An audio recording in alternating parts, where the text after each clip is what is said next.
म्हणतात की आंदोलन केलं, गाडीसमोर आंदोलन केलं, कधी शेण फेकलं, कुठे दांगड्या पिकलेल्या आहेत काचापुढे, काय वाटतं याच्यावर आपल्याला शिवसैनिकांनी अशा प्रकारे आंदोलन केलं? खरं म्हणजे याची सुरुवात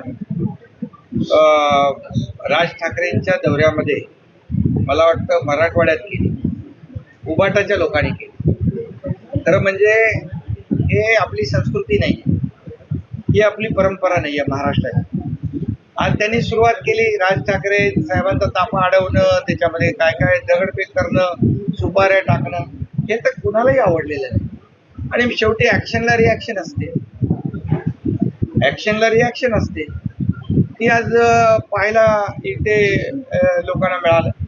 परंतु याचं कुठलंही समर्थन या ठिकाणी अशा प्रकारच्या कुठल्याही, आज आम्हाला सुरुवातीपासून ज्या दिवशी सरकार स्थापन झालं त्या दिवसापासून काय म्हणताय, हे सरकार घटनाबाह्य आहे, हे सरकार 1 महिन्यात पडणार, हे सरकार 2 महिन्यात पडणार. झाले 2 वर्ष होऊन गेले, सरकार अधिकाधिक मजबूत होत गेलं.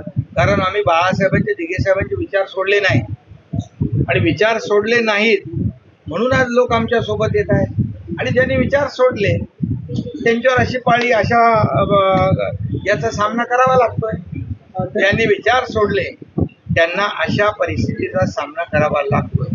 आणि म्हणून ज्याने त्याने ठरवलं पाहिजे आपण कुठल्या कुणीचे आहोत, आपलं ध्येय काय, आपले विचार काय, त्या सगळ्या गोष्टी.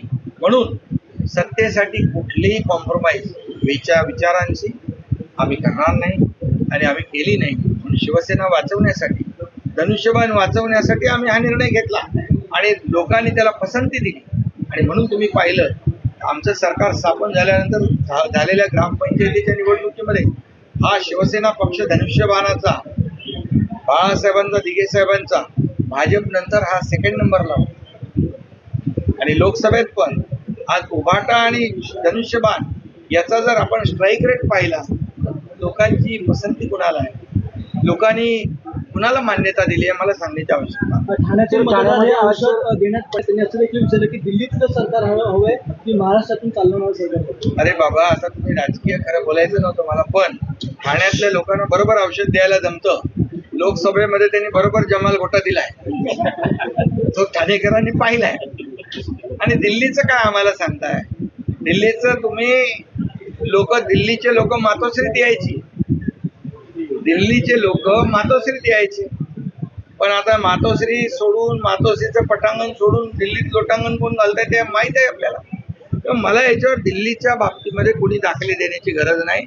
आम्ही जातो खुलेआम, आम्ही जातो या राज्याच्या विकासासाठी, आणि आम्ही कुठलेही लपून छपून काम करत नाही. आणि मुख्यमंत्री पद मला मिळालं पाहिजे अशी कुठली भावना मनामध्ये न ठेवता आम्ही सत्ता सोडण्याचं काम केलेलं आहे. देशात नाही जगात हे उदाहरण तुम्हाला कुठेही भेटणार नाही. लोक सत्तेकडे जात असतात, सत्तेवरून पाय उतार होऊन विरोधाकडे जात नसतात. आणि त्यामुळे काही लोक आता हे घेऊन फिरतायत, मला करा मुख्यमंत्री, मला मुख्यमंत्री करा. CEN न्यूज, देश प्रदेश की ताजा तरीन खबरों के लिए CEN न्यूज को सब्सक्राइब करें और रहें पल पल की खबर से हर पल बाखबर।